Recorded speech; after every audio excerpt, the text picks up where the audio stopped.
Patay sa pamamaril ang isang lalaki sa San Jose del Monte, Bulacan na nasa drug watch list. Nakunan ito ng CCTV at nakatutok si Bam Alegre. Sa kuhang ito sa sari-sari store sa San Jose del Monte City, Bulacan, makikita ang dalawang lalaking bumibili. Ilang sandali pa, dumating ang isa pang lalaki. Maya-maya may dumating na motorsiklo, kasabay ng pag-alis ng isa sa mga lalaki. Pero biglang, binaril ang lalaki. Tumama pa siya sa coffee vending machine. Napayuko naman ang dalawa pang lalaking customer. Mabilis na tumakas sa mga salarin. Biglang dumaan po yung single na motor, tapos bigla po siyang hinawakan. Tinutukan po talaga siya ng baril. Tapos 4 na putok yun, mulagta na siya.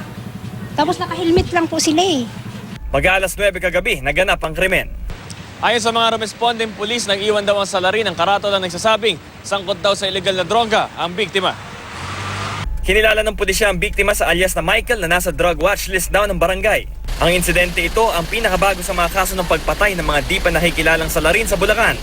Ayon sa pulisya, ang San Jose del Monte ang may pinakamataas na kaso ng deaths under investigation sa lalawigan. Pinaiting na raw ang investigasyon sa mga ito. Bam Alegre, nakatutok, 24 oras.